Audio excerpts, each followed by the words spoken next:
Mr. Fussy was fussy about everything. Absolutely everything had to be neat and tidy and in its proper place. Mr. Fussy spent all day and every day rearranging his furniture and making sure that the flowers grew in a straight line in his garden and trying to find specks of dust where there couldn't possibly be specks of dust, because he spent all his time making sure that there weren't any specks of dust. One fine morning, Mr. Fussy was having breakfast. He was very fussy about what he ate. He opened the marmalade pot. "Oh," he exclaimed, "it's got bits in it." And he spent the rest of the morning separating the bits from the marmalade. Or, if you prefer, the marmalade from the bits. Fussy old fusspot, people used to call him. Then Mr. Fussy went out into his garden, and he spent the rest of the day straightening out all the blades of grass on his lawn. Fussy old fusspot. That evening, Mr. Fussy was in his kitchen, ironing his shoelaces, when he heard a crash outside. "What's to do?" he murmured to himself, and hurried outside to investigate. There, with a broken garden gate in one hand, and an old battered suitcase in the other, and a sheepish grin on his face, stood an untidy person, Mr. Clumsy. "Whoops," he said, holding up the garden gate. "It came off in my hand." "Who," spluttered Mr. Fussy, looking in horror at his garden gate, "are you?" "Oh, I'm Mr. Clumsy," replied the untidy person, grinning. And he stepped forward to shake Mr. Fussy's hand, and tripped over and fell on the lawn. "My grass!" cried Mr. Fussy. "My straight grass! You bent it!" And he got down on his hands and knees and started straightening the grass. "But who are you?" he asked over his shoulder. "And why are you here?" "Oh, I'm your cousin, Blue," replied Mr. Clumsy. "Your long-lost cousin from Australia. I've come to visit." If you look hard, there is a certain family likeness between them, isn't there? "Well, aren't you pleased to see me?" continued Mr. Clumsy cheerfully, knocking over a flower or two as he got up.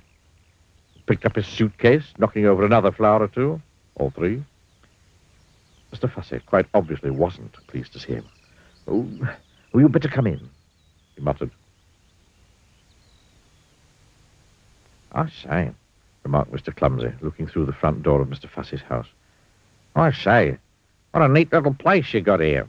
And he stepped inside, tripped over his shoelaces, which he often does, knocked over a chair, dropped his suitcase, and fell in an untidy heap on the floor. "Whoops," he said.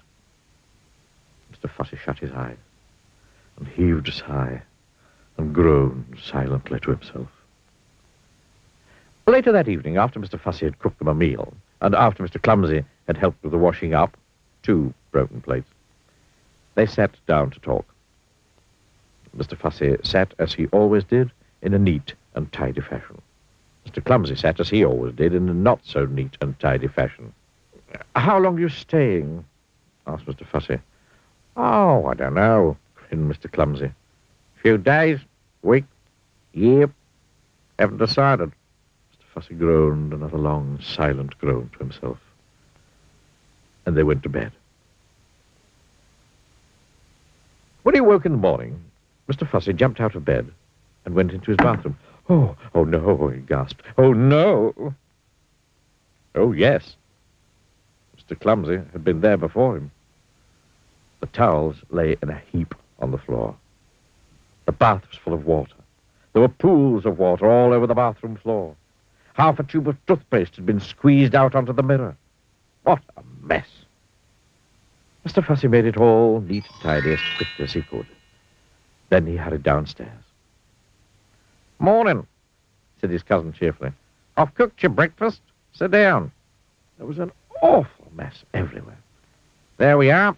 Breakfast," said Mr. Clumsy, carrying a plate of fried eggs, broken fried eggs, towards the table.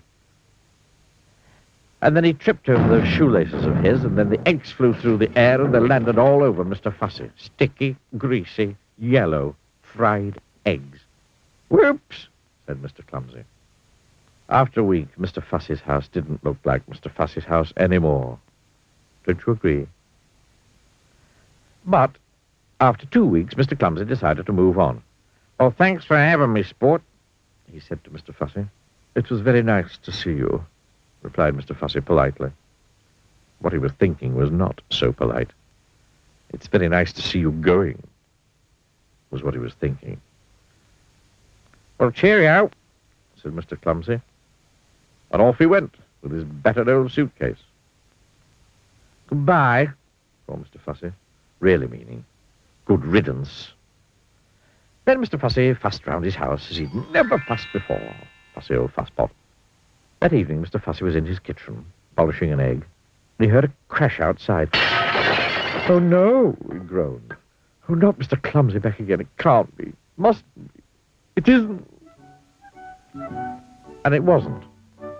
It was somebody else. Somebody who just walked straight through Mr. Fussy's garden gate.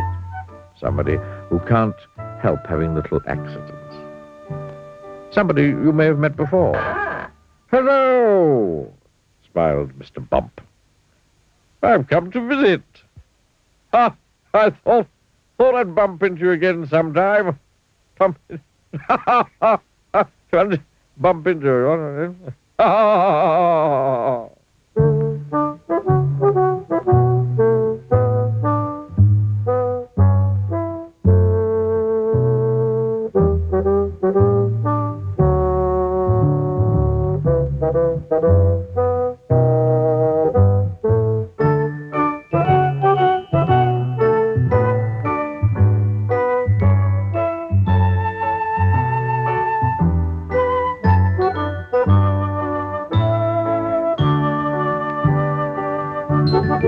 you.